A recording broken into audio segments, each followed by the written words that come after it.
Opa! E aí, galera, beleza? Então, já estudamos toda a estrutura, como que é o átomo, molécula, como que ele se relaciona, que ele está sempre no ambiente em geral misturado, né? Está em misturas, e estudamos a separação de misturas. Mas não é tudo que é importante a gente separar. Muita coisa a gente usa como mistura mesmo. As misturas são importantes para a química. Tá? Então, e é isso que a gente vai começar a ver daqui para frente. Né? Essa parte, essas próximas 3 aulas, vai ser o capítulo que em geral as pessoas conhecem como soluções, que realmente é a parte mais importante, mas a gente vai falar de dispersões em geral.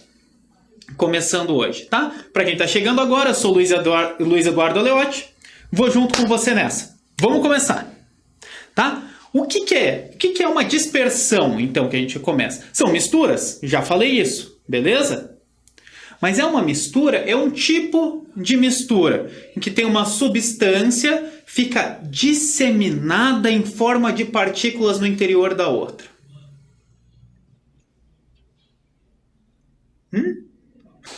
Basicamente é uma mistura, em que você tem uma substância que é o seu universo. É a substância que é o que você vê principalmente ali, é o que delimita a dispersão. Então, você tem uma substância grande e a outra em forma de partículas dentro dela.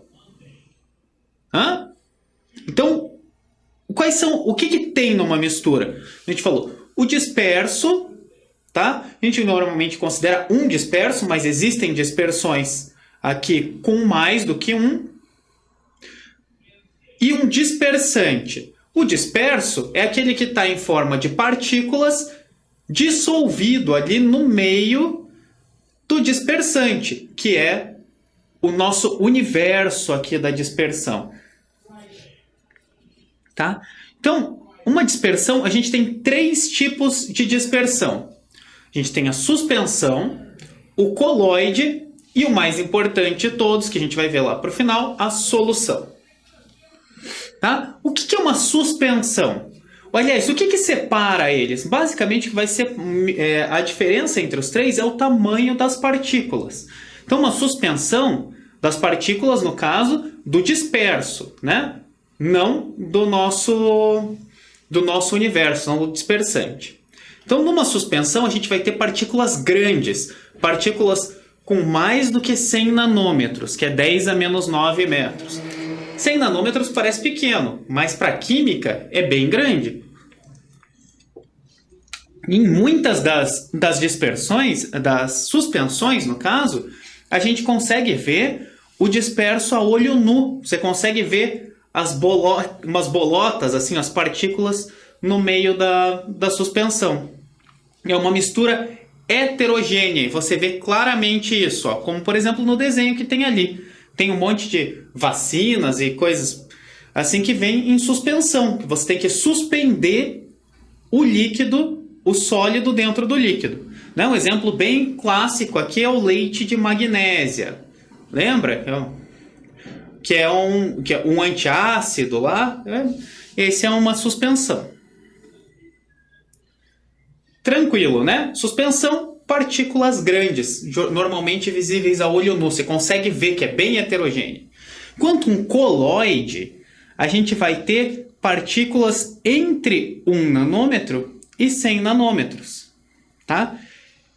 Então, a princípio, são partículas já bem menores. E a princípio você não consegue ver elas a olho nu. Você pega um coloide para ver e vai parecer uma mistura homogênea, mas não é. Coloide é heterogêneo. Você consegue ver as partículas num ultramicroscópio. Então elas não são heterogêneas. Aliás, não são homogêneas. Ela é uma mistura heterogênea, o coloide. Porque você consegue ver fases, nem que seja no microscópio. Lembra? Se é visível no microscópio, não é homogêneo. É heterogêneo. Né? Você não vai só confiar no seu olho. Então, você vai confiar no olho, então uma pessoa que vê pior vai considerar um negócio homogêneo, que é heterogêneo? Não, nada a ver isso aí. Tá? quando a gente diz homogêneo, ela realmente não é visível. Não tem separação de fases, de jeito nenhum. Tá? Os coloides, a gente tem vários tipos e várias nomenclaturas diferentes. A gente vai seguir esse quadrinho aqui, ó. Tá? Aqui, para a esquerda, a gente vai ter os dispersos. Lembra? O que está dissolvido dentro. E aqui, desse lado, a gente vai ter aqui em cima os dispersantes, né? O nosso meio ali. O meio, né? O universo que a gente está trabalhando ali naquele sistema. Então, quando você tem gás disperso em gás, não forma coloide. Então, não existe. Tá? Se você tem gás disperso tanto em líquido quanto em sólido, a gente vai formar o que a gente chama de espuma. Pode ser uma espuma líquida, pode ser uma espuma sólida. Como assim? A espuma líquida, por exemplo, chantilly. Né? Já viu o chantilly, obviamente. Ele é um líquido, em geral, que tem gás dentro. Por isso que ele assume aquele formato lá. Ele fica daquele jeito. Enquanto uma espuma sólida, a gente tem, por exemplo, poeira. Poeira no ar. É uma espuma sólida. Tá? Então, e se a gente tiver o disperso for líquido? Líquido dentro do gás vai formar um que a gente chama de aerossol. Né? Exemplo, perfume borrifado, desodorante, desinfetante, neblina, todos são de tipos de aerossol. É líquido dentro de um gás. Líquido no líquido, a gente vai chamar de emulsão. Exemplo que a gente tem, maionese. Não é líquido batido com líquido para fazer maionese caseira? Ou, bem clássico, leite é uma emulsão. A gente tem ali a caseína dentro da água. Né? São dois líquidos immiscíveis que, batidos ali, formam uma emulsão. Beleza? O sólido no gás também vai formar o aerossol. Opa! Falei besteira, né? Perceberam? O sólido no gás forma aerossol. E o que é um tipo de aerossol? Aqui, de aerossol sólido, nesse caso. Aqui sim é que é a poeira. Eu me confundi ali atrás e falei besteira. A poeira entra aqui. É sólido no gás. Aqui em cima, a espuma sólida que a gente estava falando é gás no sólido. Né? Por exemplo, disso aí, carvão, isopor, espuma, tipo espuma de colchão, tudo isso é gás disperso dentro de um sólido. Tá? Foi mal, galera. Erro meu. Além disso, a gente tem aqui, ó, quando a gente tem um sólido no líquido, a gente vai ter o que a gente chama de sol. Ou sol líquido. Tá? Isso aqui é, por exemplo, o exemplo clássico disso é gelatina. Quando você faz lá, esquenta a água e mistura o pozinho, você está misturando um sólido no líquido. Beleza? Mas, depois que você congelou, não, que você coloca na geladeira e endureceu, a gelatina deixa de ser um sol para virar um gel. Porque daí o meio é sólido. O meio é sólido, né? O dispersante é sólido e o disperso é que vira líquido. Então, uma gelatina, antes de endurecer, é um sol. Depois de endurecer, é um gel. Tá? Outros tipos de géis, tipo gel de cabelo. Um gel. E além disso, a gente tem sólido no sólido, que vai ser o sol sólido, que a gente chama. Tá? Então, o sol sólido, por exemplo, são as pedras preciosas, principalmente rubi, safira, são sólidos dispersos em outros sólidos. Tá? Então, a gente tem... Parece um monte de coisa, mas é simples. Gás no gás não existe. Se o gás está disperso em alguma coisa, é espuma. Né? Gás tanto no líquido quanto no sólido é espuma. tanto líquido quanto sólido no gás vai formar aerossol. Líquido no líquido, emulsão. Líquido, sólido, mesmo tanto no líquido quanto em sólido, é sol. E líquido no sólido é gel. Tá? Facinho de se confundir também, mas é relativamente tranquilo. Tá? Só os exemplozinhos aqui de colóide, olha ali. A gelatina, o aerossol, um sprayzinho, chantilly, maionese, leite e muitos outros que a gente encontra por aí. Agora a gente vai entrar na parte mais importante mesmo daqui, que é as soluções, uma das coisas mais importantes na química. Por que é importante solução? Boa parte das reações químicas, assunto aí futuro, são feitas em meio aquoso. Por quê? Bom, começando com um spoiler das próximas aulas, como é que funciona?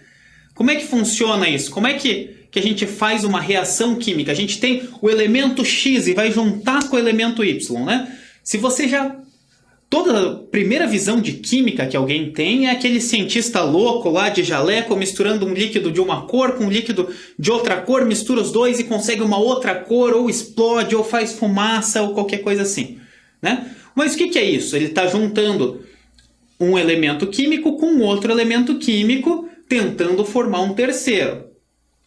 A gente já estudou que os elementos químicos são partículas, são átomos, moléculas. Tá? E como é que eles vão formar um outro, juntar dois e formar um outro? A gente precisa que esses elementos químicos, né, um átomo de um, junte com o átomo do outro, a molécula de um com o outro. A gente vai precisar que eles colidam. Então, se a gente tiver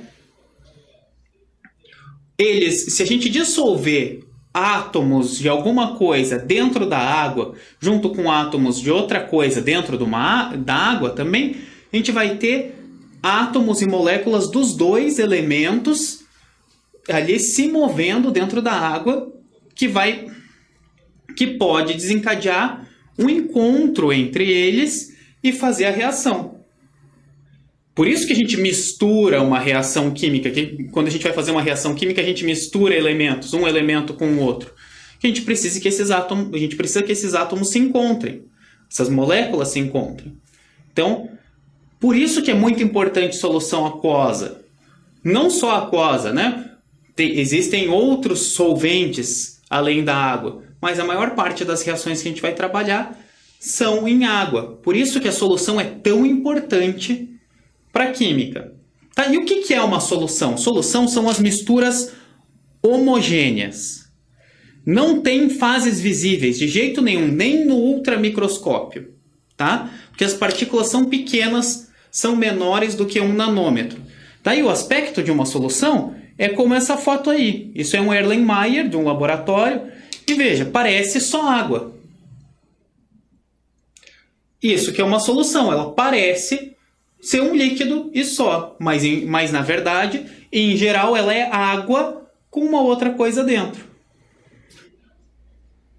Tá? Então a solução é todo o sistema constituído por uma mistura homogênea. Isso é uma solução.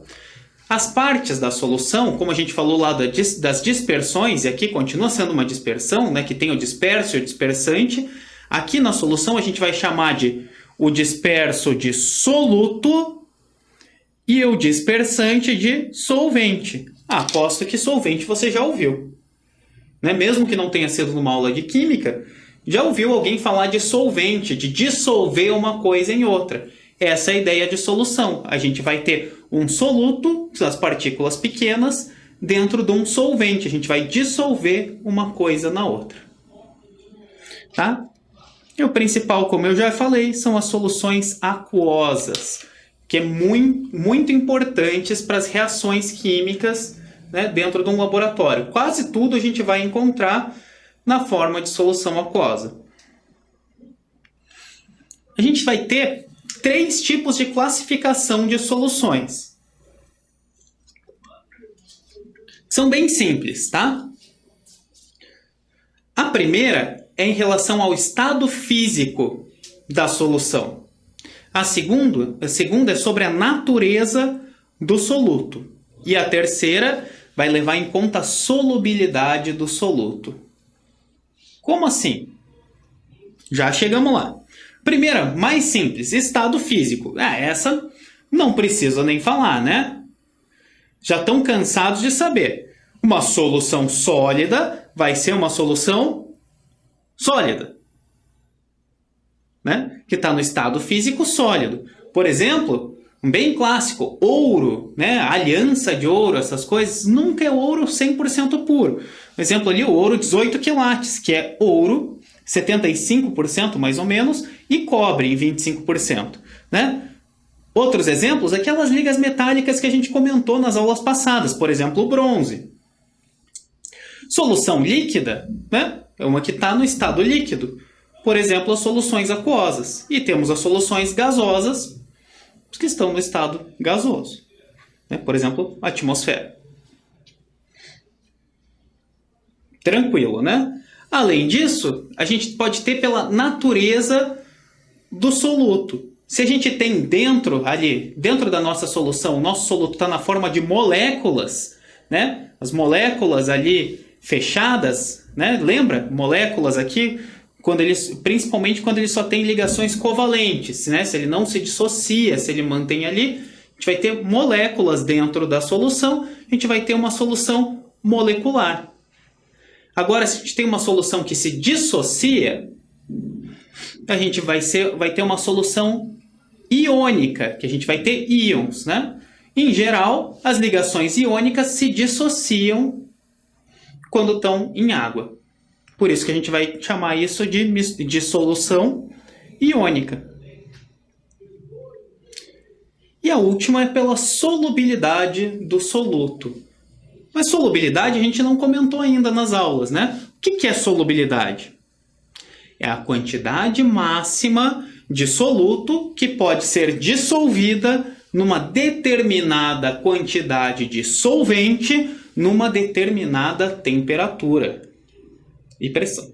Mas a gente fala principalmente da temperatura, tá? Porque ela é relacionada, isso aqui sempre vai ser relacionado a pressão e temperatura. Mas em geral a gente vai ver os gráficos mais relacionados à temperatura, porque é mais difícil, né, da gente mudar a pressão. Enfim. Como assim?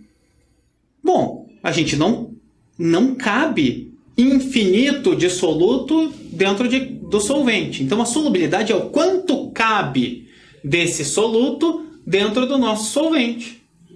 Ah, não, mas claro que cabe infinito. Eu posso pegar um copo de água e encher ele de açúcar.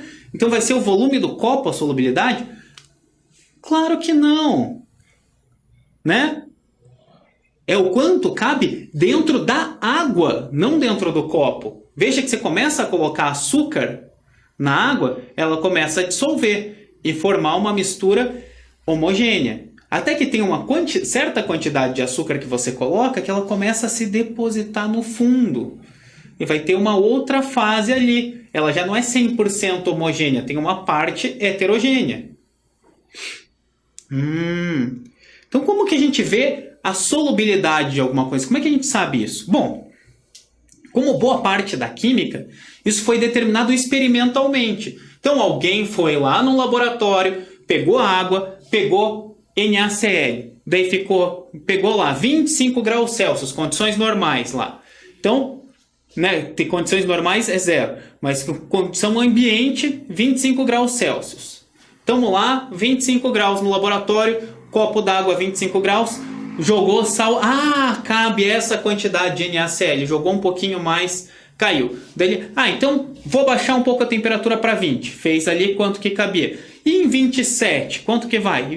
Faz em várias temperaturas diferentes e ele vai montar uma tabelinha, né? Quantidade de soluto que se dissolveu pela temperatura.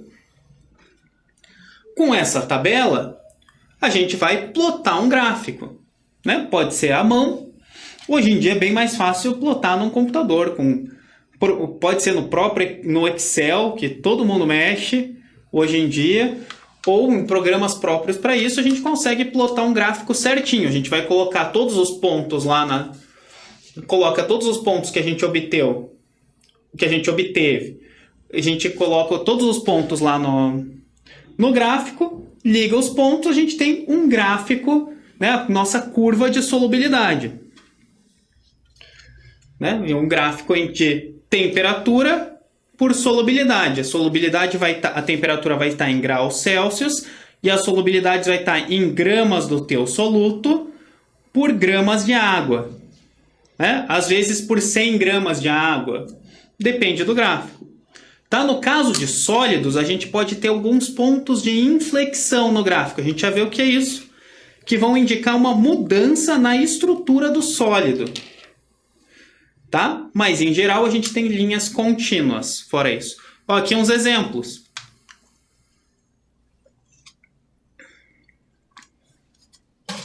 Tá? Aqui, ó, na esquerda, a gente tem sólidos. Ó, vários. Ó, KBr é assim, KNO3, NaCl. Tá? Isso aqui... Ó, veja que, em geral, eles estão aumentando a solubilidade deles, o coeficiente de solubilidade, numa temperatura. A gente vai ter a temperatura aqui no eixo X, ó, de 0 a 120 graus. E aqui no eixo Y, o coeficiente de solubilidade, em gramas que cabem a cada 100 gramas de água. Então, de 0 gramas por 100 gramas de água até 150 gramas a cada 100 gramas de água.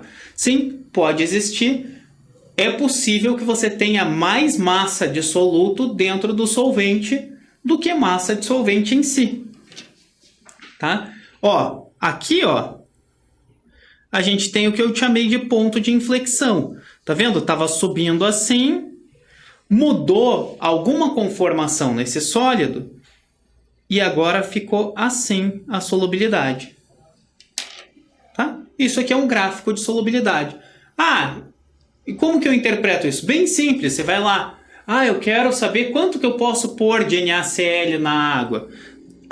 Qual temperatura? Daí você fala, estou a 25 graus Celsius. Daí você vai no 25 e vai procurar lá o NaCl. Você vai ver que dá por volta de 37 gramas para cada 100 gramas de água. Eu acho que é isso. Eu fiz uns riscos a mais aqui, não dá para ver direito, tá? E aqui, do outro lado, a gente tem um gráfico de solubilidade de gases em água, ó, o O2 e o N2, aumentando com a pressão atmosférica. Tá? Então, varia com temperatura e com pressão. Em geral, se você tem sólido, está dissolvendo sólido em líquido, você vai aumentar a solubilidade dele com aumento de temperatura. Não é sempre assim, existem exceções, mas em geral, uma maior temperatura vai caber mais sólido dentro do solvente. E se você tem o gás se dissolvendo no líquido, a gente vai ser o contrário, vai ter uma diminuição de solubilidade com o aumento da temperatura. E vai ter um aumento de solubilidade só com o aumento da pressão. Tá? Pressão e temperatura são inversamente proporcionais, vemos isso lá para frente. Então, só voltando aqui para ver, ó. Gases aqui estão subindo com a pressão, enquanto sólidos, em geral, estão subindo com a temperatura. Beleza? Conseguiram entender o que é solubilidade? Então, como que a gente caracteriza de acordo com essa solubilidade? As soluções, a gente vai ter 3 tipos de soluções. As soluções saturadas, as insaturadas e as supersaturadas. Tá? Bem tranquilo também, dá para deduzir do nome como que ela funciona. Tá? Primeiro, a solução saturada. A quantidade de soluto dissolvida é igual à máxima. Então, se cabem 40 gramas de NaCl dentro da água, eu vou ter 40 gramas de NaCl dentro dessa água. Tranquilo? É sempre igual à máxima. Se eu colocar a mais, o que vai acontecer? Vai precipitar, não cabe mais dentro da água, vai formar corpo de fundo e vai lá para o fundo do copo, da garrafa, do Erlenmeyer, do Becker, onde esteja fazendo. Então, pode haver corpo de fundo, mas o que precisa é que dentro da água, dentro do solvente, você tenha a capacidade máxima do soluto. Por isso ela vai estar saturado. Saturado é o quê? Cheio. Se está cheio é porque não cabe mais, porque está na quantidade igual à máxima. Não tem como errar. E a insaturada? Se saturado é cheio, insaturado é que não está cheio. Então é qualquer solução que a quantidade de soluto é menor que a máxima. Significa que eu posso colocar mais. Tranquilo, né? E a supersaturada? Se insaturada é que não está cheio, e saturada é que está cheio. E a supersaturada, que ela está muito cheio. Ah, é aquelas com corpo de fundo? Não. É quando dentro da água, ali, dissolvido, tem mais moléculas do que cabe. Sabe quando você está com preguiça de arrumar o armário e se soca tudo para dentro e começa a jogar cada vez mais roupa e qualquer coisa e fecha lá e empurra a porta e daí fecha? Isso aí você está super saturando. O armário está tentando colocar mais coisa do que cabe. Tá? Sei que tem muita gente que faz isso. Tá? Então, é quando você tem mais soluto do que cabe na água. Mas, como que faz isso? Como é que você coloca isso sem dissolver, sem cair no fundo? Né? Se está saturado, se a solução está saturada e a gente coloca mais, vai formar corpo de fundo. Como é que a gente vai supersaturar alguma coisa? Sabe dizer? Bem simples. Lembra lá das curvas de solubilidade? É usando isso aí. Primeiro a gente vai aquecer a água. Se digamos que nessa temperatura caibam 30 gramas de NaCl. Tá? Mas se eu colocar 30 gramas, ela vai ser saturada. Então eu vou aquecer essa água X graus. Daí, ao invés de caber 30 gramas, vai caber 50 gramas eu vou conseguir dissolver. Dissolvi 50 gramas na água a X graus. Tá? Então, veja que a gente conseguiu colocar ali mais do que cabia na temperatura ambiente. Daí a gente vai resfriar a solução bem lentamente, com bastante cuidado. Ao resfriar de volta para a temperatura inicial, não vai estar com 30 gramas de NaCl, que é o quanto eu tinha falado que cabia. Não, ele vai continuar com aqueles 50 gramas. E isso vai ser uma solução super saturada. Ela tem mais do que cabe naquela temperatura. Mas uma solução super saturada é uma coisa extremamente instável. Qualquer batidinha, mexida, assim você vai precipitar e vai formar um corpo de fundo com tudo que está a mais do que cabe. Tá? Então é isso aí. Né? Caracterizamos aqui as suspensões, os coloides, as soluções e todas as classificações das soluções. É mais uma aula introdutória aqui para esse próximo módulo que a gente vai falar de soluções. Temos mais 2 aulas disso aqui, que a gente vai entrar a fundo mesmo. Beleza? Então é isso aí, galera. Valeu pela atenção, tá? Tem dúvida? Entra lá no site da Cultive, tem todo o material. Lá vai ter à disposição todas as aulas das outras matérias também. Todas as matérias são importantes se você está querendo focar no Enem. Não adianta você ser bom em uma matéria, você vai ter que levar pelo menos um pouquinho de cada coisa, tá? Então vamos indo, tamo junto, tá? Qualquer dúvida, tô aqui. Então, falou, galera, até a próxima, fui!